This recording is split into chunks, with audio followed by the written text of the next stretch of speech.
이 새벽에 하나님 우리에게 주시는 말씀은 잠언 17장 5절의 말씀입니다.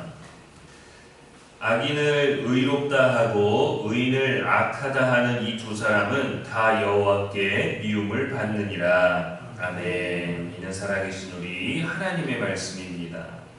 이 시간 하나님이 미워하시는 판결이라는 제목으로 말씀 전하겠습니다. 우리는 진실이 반드시 이긴다라는 말을 듣고 자랐습니다.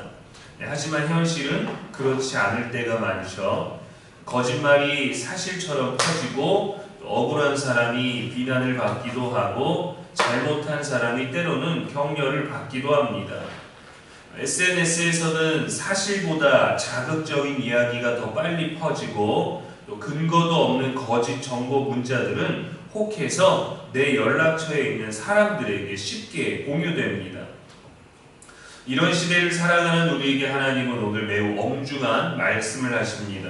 악인을 의롭다 하고 의인을 악하다 하는 이 두 사람은 다 여호와께 미움을 받느니라. 이 말씀은 법정에서의 판결만 말하는 것이 아닙니다. 이 진실을 왜곡하고 잘못된 곳에 편을 드는 모든 삶의 태도를 향한 하나님의 경고입니다. 하나님은 무엇보다 공의를 중요하게 여기십니다. 본문에는 두 가지 하나님 미워하시는 게 나오죠. 첫째는 악인을 의롭다 하는 것이고 둘째는 의인을 악하다라고 하는 겁니다. 겉으로 보기에는 서로 반대의 행동처럼 보이지만 하나님께서는 둘 다 똑같이 미워하신다라고 말씀하셨어요. 두 행동 모두 하나님의 공의를 무너뜨리기 때문입니다. 내가 했을 땐 지금 이 상황이 옳다라고 하지만 하나님의 공의가 아니라는 거예요. 시편 89편 14절에 의와 공의가 주의 보좌의 기초라고 말씀했어요. 하나님 나라는 오직 능력 위에 세워진 나라가 아니라 공의 위에 세워진 나라입니다. 우리의 생각에, 우리의 양심에, 우리의 기본에, 우리의 질서에 잘못됐다라는 걸 잘못됐다라고 말하지 않는 것, 잘된 것을 그렇지 않다라고 말하는 이 모든 것들이 하나님의 공의에서 벗어난 겁니다. 사람은 이해관계가 생기면 옳고 그름에 대해서 더 명확해지기보다 내 편을 생각합니다. 내 사람을 생각해요. 친하면 감싸주려고 하고 이익이 있으면 눈 감아주려고 하고 때로는 힘 있는 사람 앞에서 잘못된 걸 알면서도 침묵합니다. 그래서 하나님은 악인을 의롭다 말할 때 그것을 미워하셔요. 다들 그런 경험들이 있잖아요. 친한 사람의 요청으로 잘못을 두둔하거나 친하지 않은 사람에게 더 친한 내 사람의 편을 들려고 잘못하지 않은 걸 더 잘못된 비중을 두게 하는 거예요. 우리가 판결을 내리지는 않지만 그러한 심리적인 태도를 취할 때가 있습니다. 출애굽기 23장 8절에도 뇌물을 받지 말라. 뇌물은 밝은 자의 눈을 어둡게 한다 했어요. 공의를 무너뜨리는 것은 칼이나 총이 아니라 왜곡된 양심입니다. 내가 감정으로 따라서 편들게 되는, 두둔하게 되는 것들이에요. 반대로 의로운 사람을 억울하게 만드는 것도 하나님은 미워하십니다. 잘못하지 않았는데 내가 옳은 말을 하려고 내 사람의 편을 들려고 그거는 당신이 잘못한 거 아닙니까? 라고 이렇게 뭔가 운을 띄우게 되는 경우가 있어요. 근데 그 억울한 상황에서 그 사람의 마음은 무너지게 되죠. 공의롭지 못한 것이 공의로운 것처럼 보여지게 되는 것들을 우리가 편향적으로 움직이게 되는 거예요. 요셉은 보디발의 아내의 거짓말 때문에 감옥에 갔습니다. 나봇은 거짓 증인 때문에 돌에 맞아 죽었죠. 다니엘은 충성했지만 사자굴에 던져졌습니다. 이들에게는 공통점이 있습니다. 사람들은 그들을 정죄했지만 하나님은 끝내 그들의 의를 드러내셨다라는 거예요. 하나님의 공의는 우리의 옳지 못한 것들은 결국을 드러내십니다. 하나님은 억울한 자의 눈물을 결코 외면하지 않으십니다. 성경에서 가장 불의한 재판은 예수님의 재판이었습니다. 빌라도는 예수님께 죄가 없다라는 것을 알았습니다. 요한복음 18장 38절에 나는 그에게서 아무 죄도 찾지 못하였노라 라고 자신의 권위와 직분을 가지고 말했지만 군중의 눈치를 보며 예수님을 십자가에 넘겨주었습니다.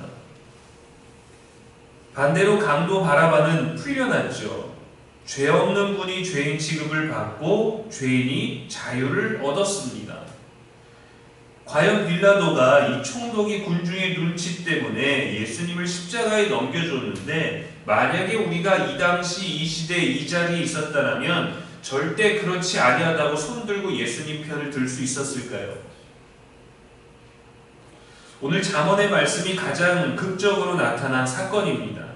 의인을 악하다 하고 악인을 의롭다라고 한 판결, 그것이 십자가 사건이었습니다. 그런데 놀랍게도 하나님은 이 십자가를 통해서 우리를 의롭게 하셨다라는 거예요.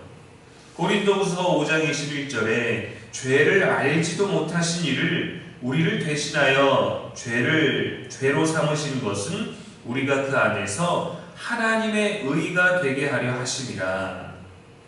예수님은 억울한 판결을 받으셨지만 그 억울함으로 우리에게 의를 입혀 주셨습니다. 이것이 복음입니다. 의롭지 못한 우리를 의롭게 해주신 것. 오늘 말씀은 판결하는 자에게 주시는 말씀이 아닙니다. 왜냐하면 판결의 권한을 가지고 있지 않아도 우리는 매일 사람을 판단합니다. 말 몇 마디 듣고 사람을 단정합니다. 추측합니다. 예칭합니다. 확신까지 합니다. 소문만 듣고 결론을 내립니다. 내가 좋아하면 관대해지고 내가 싫어하면 엄격해집니다. 야고보서 2장 1절에 외모로 사람을 차별하여 대하지 말라 했습니다. 공의는 감정이 아니라 진실을 따라야 합니다. 가정에서도 그렇습니다. 부모가 한 자녀만 편들면 공의가 무너집니다. 교회에서도 사람을 외모나 직분이나 어떠한 능력이나 그것으로 판단하면 공동체는 상처를 입습니다.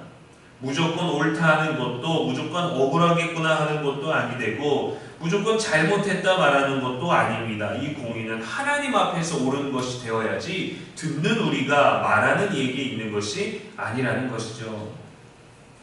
다윗은 사울에게 억울한 누명을 썼습니다. 그래서 목숨을 위협받으며 쫓겨다녔죠. 그러나 스스로 복수하지 않았습니다. 누가 봐도 사울이 옳지 않았지만 하나님이 판단하실 것이다 라고 믿었죠. 이 죽음의 위기 가운데서 생명을 연장하고 도망다니고 피하고 숨고 미친 척까지 하면서 굳이 이렇게까지 해야 했을까? 내 생명을 보존하고 그 다음에 말아도 되지 않았을까 싶지만 다윗은 그렇지 않았습니다. 반면에 사울은 진실보다 의심을 믿었고 결국에는 자신이 무너졌죠. 신앙은 내 편을 찾는 게 아니라 하나님 편에 서는 겁니다. 하나님의 공의를 따르는 거예요. 그리고 그 공의를 따르기 위해서 우리들에겐 듣고 말하는 지혜가 필요합니다. 용기도 필요합니다. 세상의 여론보다 하나님의 공의를 선택하는 저와 여러분의 오늘 되기를 주님의 이름으로 축원합니다. 기도하겠습니다. 하나님 아버지, 이 새벽에도 우리에게 말씀 주셔서 감사합니다. 우리의 판단이 감정과 편견이 아니라 주의 공의 위에 서게 하옵소서. 하나님 나라의 공의에 어울리는 듣고 말하는 지혜가 있게 하여 주옵소서. 악을 선이라 하지 않게 하시고 선을 악이라 하지 않게 하시고 억울한 판결을 받으시고도 우리를 의롭게 하신 예수님의 은혜를 기억하며 우리도 진리와 사랑 가운데 살아가게 하여 주옵소서. 내 사람이라서 또 내 편이라서 무조건 편드는 것이 아니라 우리가 하나님 편에 서 있고 하나님의 뜻이 반드시 이루어질 것을 믿으며 올바른 공의 가운데 진실로 사는 사람이 되게 하여 주옵소서. 무조건 내 사랑이 하여 편드는 것이 아니라 우리는 늘 지혜롭고 냉정하고 옳은 판단을 하는 사람으로서 정직과 공의로 늘 하나님 편에 있음으로 신뢰받는 우리들의 삶이 되게 하여 주옵소서. 무더운 날씨 오늘 우리의 건강을 돌보시고 우리를 지혜롭게 하여 주시옵시고 또 더운 날씨에도 감사를 잃지 않는 오늘이 되게 하여 주옵소서. 우리의 영원한 소망이 되시는 예수님의 이름으로 기도합니다. 아멘.